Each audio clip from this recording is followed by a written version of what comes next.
Good morning. Good morning. It's 3 o'clock a.m. Literally on the dot. I'm on my way to the gym right now. And I got to tell you something. I've been getting in pretty late. My business has been keeping me out. It's breakfast. Neither a fortune nor a misfortune. And let me tell So you remember, something. nothing is long or short. For as long as I've been doing these videos,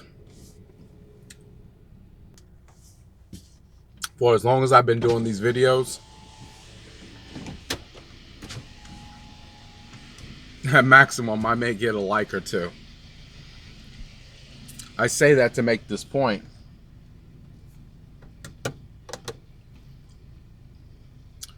There was a time when I was 14 years old and I was sitting in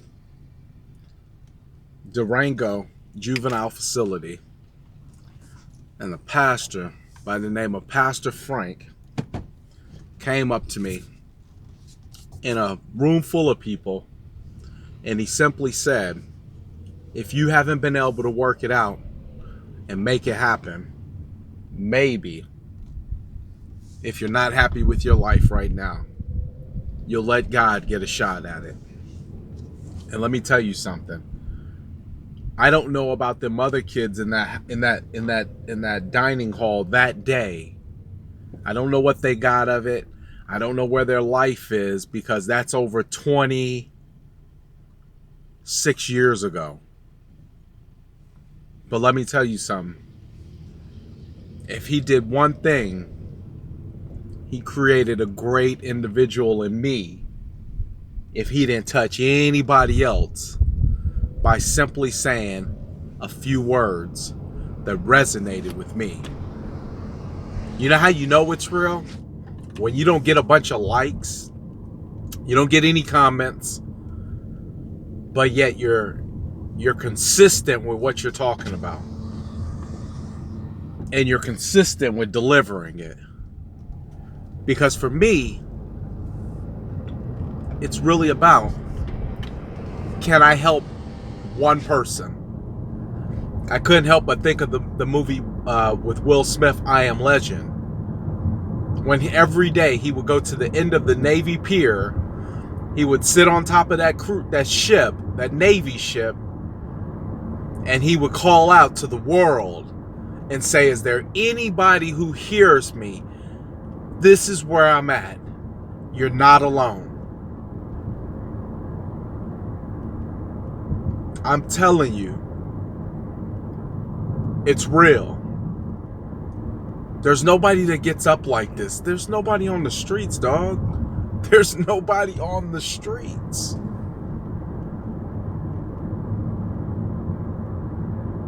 I'm the real deal. I really get it. And I really understand what you're going through.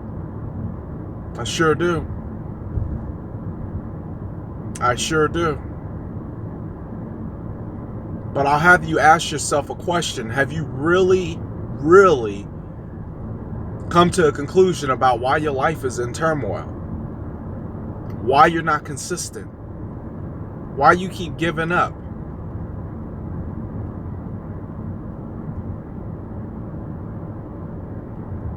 What you want is right on the other side of you quitting, but you can't hold out long enough to see if it will really work. That is sad. That is so crazy.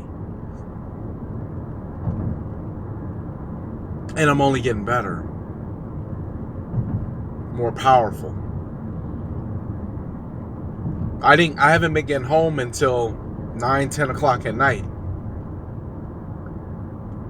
Up writing contracts, fulfilling my day's obligations, but not doing it like, oh my God, I gotta do this, but doing it like yes, thank you for giving me the business. I'm thankful that I even have the business, because I remember a time when I didn't even have the business in this business. When I didn't even have the opportunity See, that's another thing. Stop asking for stuff you're not ready for. Stop asking for it. Because you're going to get it. Then you're going to lose it. Then you're going to regret it. Stop it. Stop wishing the process away. See, there's a lot to be said about somebody who's lost money and learned. That person will appreciate it when they get it back. Not somebody who's lost money and made excuses. Well, I gave it to such and such, and I loaned it to them, and I let them have it. Well, that's your dumb ass fault. And you'll probably be dumb again and do it again. Just by the way you talking. Because see, for you, it's easier to make an excuse on why it didn't turn out the way that it should have versus taking responsibility on why it didn't turn out the way it should have.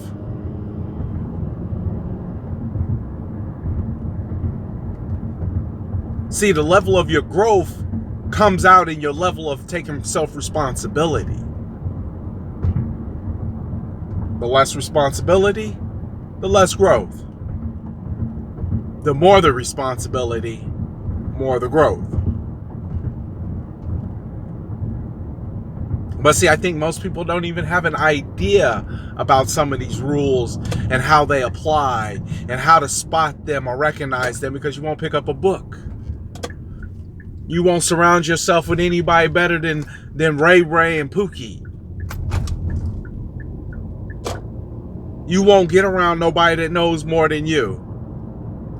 Because you got to be the smart one in the room. You got to be the genius.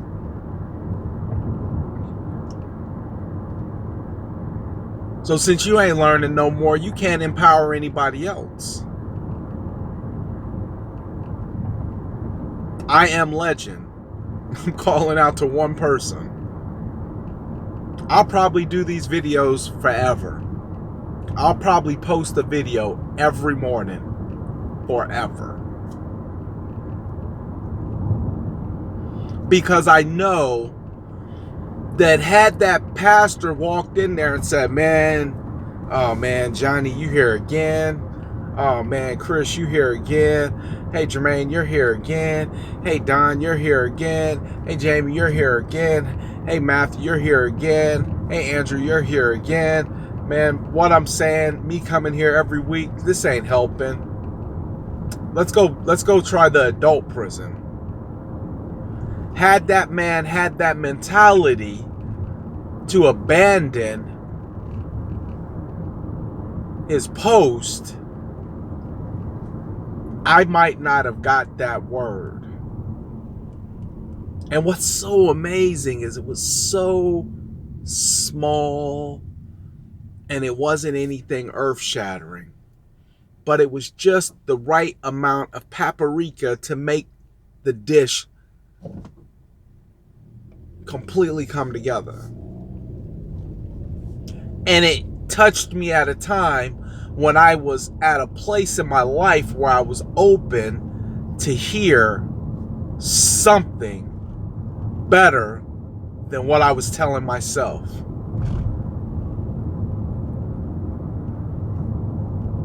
God had put me in a spot where I was so vulnerable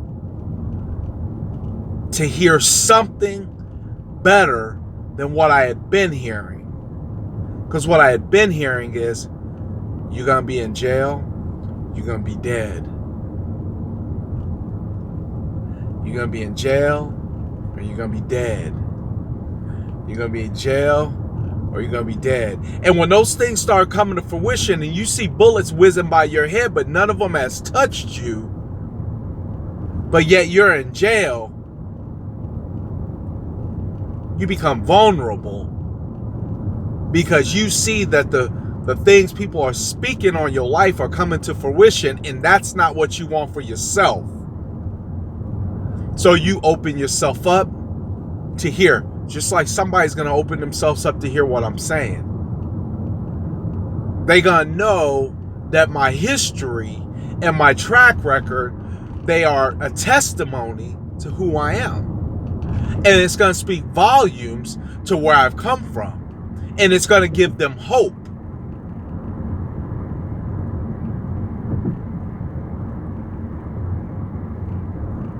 Because at the end of the day, that's all we really want is hope. But the problem is we're so busy blaming other people that we take that victim role. So therefore, we'll never find ourselves in that vulnerable position, vulnerable enough to accept something that may be better than what we're telling ourselves. See, this is real talk. This is real talk because here's the deal. Here's the bottom line. Everybody has the same opportunity at a happy, loving, successful life. But you got to do a couple things. You got to stop blaming other people for why it's not going the way you want it to go. And you got to start finding yourself in those vulnerable spots where you're willing to hear what's being told to you. You got to expose your ear and your heart to something more than what you've been telling yourself. That's change. I'm not superhero. I'm not superhuman. I'm super committed. I'm super big on taking responsibility. And I have an enormous amount of faith. Even though I remember times of going through things that I didn't even release on tape, that I didn't even tell anybody, that I didn't even share with my wife, that I did not feel the need to burden anybody so that they can become worried about something that could have probably just been fixed. And crying. Not having an answer, not knowing the direction I should go in, and still having faith.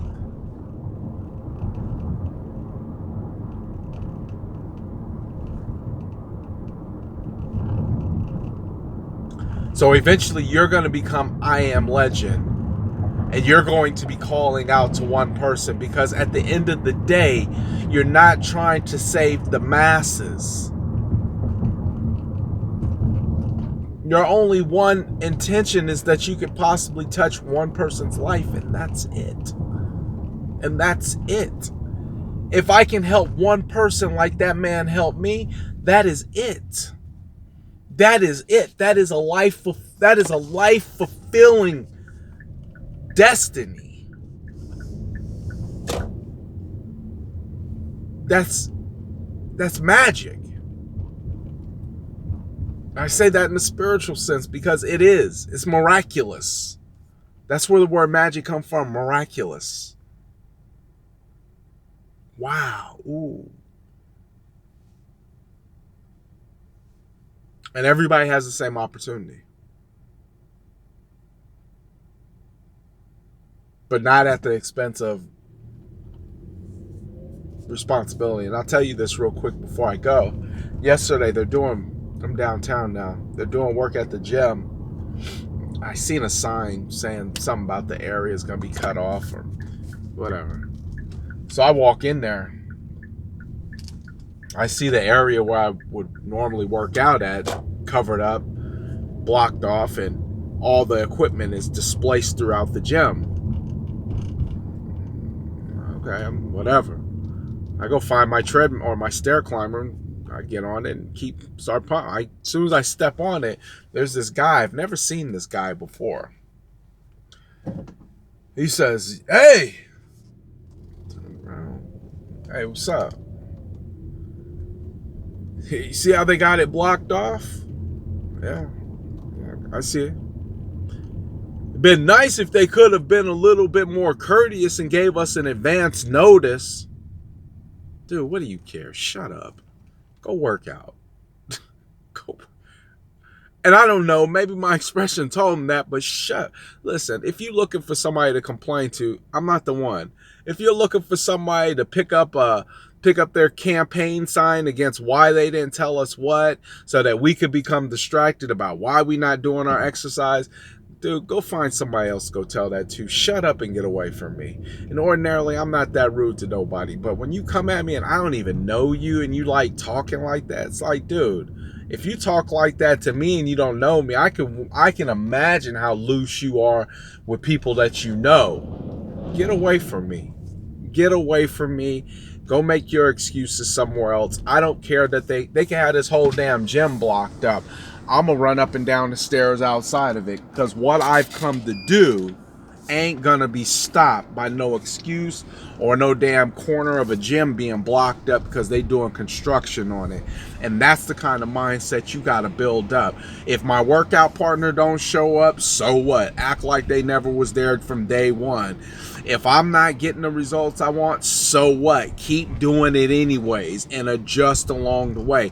But bottom line, at the end of the day, don't make no excuses. That's the point.